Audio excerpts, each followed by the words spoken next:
Ano daw? Ano pinapanood mo? Pinapanood ko yung vlog ni Ariana May Aranya. Ayun po. Ano? Kung ginaganyan si Principal. No. Hi guys, so pupunta po kami mamaya sa favorite place ever ni Jelly Ann. Guys, comment down below kung gusto niyo ng tutorial ni Paler. Mas ano ba yun? Mas ganyan pa sa pagbago. Ano yung sasabi mo? Ano yan, be? Tester ng perfume. Ay, grabe, kang madam. Ano yan, be? Tester ng perfume. Bakit mag-test ka? Ito pang babae, ito pang lalaki. Pero ito Hi guys! So we're here at Paris. Ang late lang ng vlog na to, be. Okay lang yan. Pang memories lang kasi nakakulap sa TikTok. Vlog sila. Sinad ko kay May. Sabi ko, pinapanood ko yung vlog niya pagkaan. Pinapanood ko yung totoo. O, diba? grabe. Wala namang maayos. Wala namang maayos dyan. Guys, di pa din kumakain ng mga tao. So, taste test na. Be, paabot ng akin. Salamat. Pinaghihintay ang pagkain.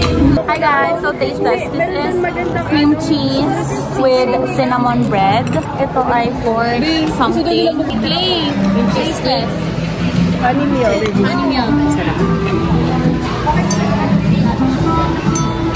Strawberry cheesecake. Tapos ang ano? Bear brand. Mas masarap yung birthday. Matapos yung sa birthday. Hindi ko natin, alam nyo, hindi niya pa sa akin nagagawa yung karaoke. Kay ano na nagawa. Kaya nga, wala ka pa po ako eh. Sika na sa meron hindi. Ano kayo? Dito raw tayo. Nasa ibabaw. Grade ko? Sarap. 5/2. Nasa mother. Gusto mo tikmami? Sarap. Ayoko meron pa. Ito, ano to? Ito yung pork lang. May karaoke tayo. Wala ba dito? Ang pangit naman dito. Umuhon ko sa puto. Kape mo ako. Yala sa pork yan. Masarap din. Ganyan sa... Masarap. Mas masarap pa yung ito yung sa akin. Bear brand dust. Be, ito ang Spanish latte. So lang naman.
Shadangani